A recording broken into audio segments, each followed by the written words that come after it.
ये बात है सन 1974 की, जब फेडेक्स कुरियर कंपनी पूरी तरह से बैंकरप्ट होने वाली थी। कंपनी बंद होने वाली थी। लास्ट के $5000 ही बचे थे। कंपनी अगले सप्ताह भी कैसे सरवाइव करेगी ये फाउंडर्स को नहीं पता था।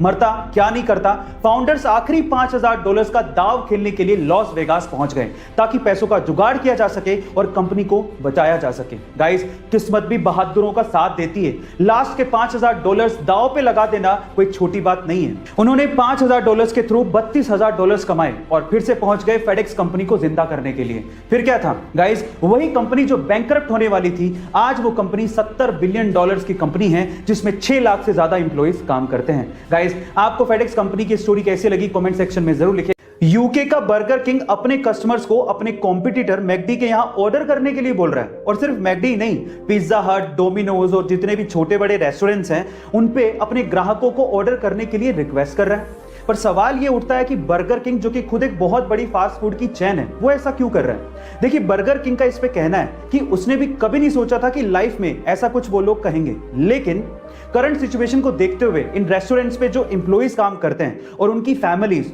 उनको कस्टमर्स की जरूरत है ताकि वो सरवाइव कर सके, इसीलिए वो ऐसा कर रहे हैं। क्या बात है, कंपटीशन बाद में, इंसानियत पहले।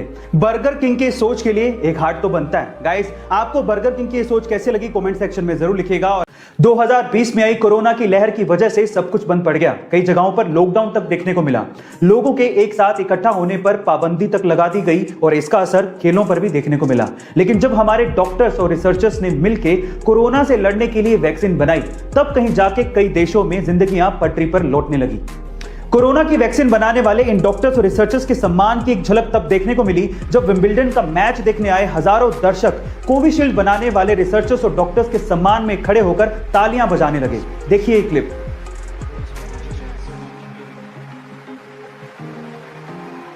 अगर ये कोरोना वॉरियर्स ना होते तो शायद हम लोग कोरोना पैंडेमिक से बाहर निकलने का रास्ता तक नहीं देख पाते। So thank you so much to all the doctors, researchers and corona warriors. Guys, आजकल के युवा ज्यादातर प्रॉब्लम्स पे ध्यान देते हैं, लेकिन कुछ युवा ऐसे हैं जो कि प्रॉब्लम के सॉल्यूशन पे भी ध्यान देते हैं और उसी से वो नाम कर जाते हैं। जैसे कि झांसी की 16 साल की कल्याणी, वो अभी सिर्फ 12वीं क्लास में है और इतनी छोटी सी उम्र में उन्होंने एक एसी बनाया है जिसकी कीमत सुन के आप लोगों के होश फाख्ता हो जाएंगे। गाइस, उस एसी की कीमत है मात्र 1800 रुपए। जी हां, आप ठीक सुन रहे, 1800 रुपए। अब आप लोग कहेंगे तो इलेक्ट्रिसिटी का बिल बहुत आता होगा, लेकिन ऐसा भी नहीं है। वो सोलर एनर्जी से चलता है, इसलिए इलेक्ट्रिसिटी के बिल की कोई प्रॉब्लम ही नहीं है। और इसी एसी के मॉडल को आईआईटी दिल्ली ने नेशनल लेवल मॉडल कंपटीशन में सेलेक्ट किया है और ये देखने के बाद जापानीज गवर्नमेंट ने कल्याणी को वहां पर एक सेमिनार के लिए भी इन्वाइट किया है। गाइस, है ना ये गर्व की बात? अक्सर इंडिया में जब छोटे बच्चों को ओवरलोड किया जाता है तो उनके आसपास के लोग, इवन पेरेंट्स भी कहना शुरू कर देते हैं कि तो बहुत छोटा है, इस पे इतना प्रेशर देना ठीक नहीं है। अगर आप भी ऐसा सोचते हैं तो इस बच्ची के बारे में सुनो। इस बच्ची का नाम है ली यी।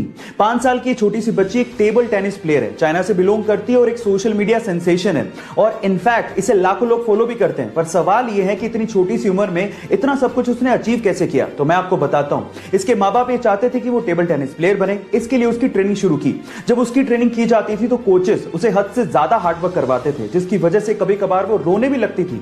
लेकिन कभी भी उसके माँ बाप ने और कोचेस ने उसे इमोशनल सपोर्ट दिया ही नहीं, क्योंकि वो जानते थे कि इमोशनल सपोर्ट देने से वो वीक हो जाएगी। और आज उस बच्ची को देख के कोई भी कह सकता है कि वो फ्यूचर में एक टेबल टेनिस स्टार बनेगी। गाइस, आप लोग याद रखिए कि कुछ पाने के लिए कुछ खोना पड़ता है, इसलिए डू वर्क हार्ड। हमारे सरकारी तंत्र में घूसखोरों का क्या परमानेंट इलाज है ये तो मुझे पता नहीं, लेकिन यूपी के बस्ती जिले के किसानों से जब वहां के सरकारी कर्मचारियों ने घूस मांगी तो उसके बाद जो किसानों ने सबक सिखाया वो आप लोगों को जरूर सुनना चाहिए। एक्चुअली वहां के सरकारी कर्मचारियों ने किसानों से घूस मांगा तो उसके बदले में किसानों ने एक बोरा लिया और उसमें 40 सांपों को भरा और उसके बाद वही बोरा सरकारी कर्मचारियों के ऑफिस में छोड़ दिया और बाहर से ताला लगा दिया। आई थिंक इस इंसिडेंट के बाद सरकारी कर्मचारियों को अकल तो आ ही गई होगी। गाइस, इस इंसिडेंट पे आपको क्या कहना है चैट सेक्शन में जरूर लिखिएगा और ऐसे अमेजिंग वीडियोस के लिए YouTube पे हमारे चैनल को सब्सक्राइब कर लीजिएगा और अगर आप इंस्टाग्राम पे देख रहे हैं तो मुझे फॉलो करना मत भूलिएगा। मिलते हैं अगली वीडियो में।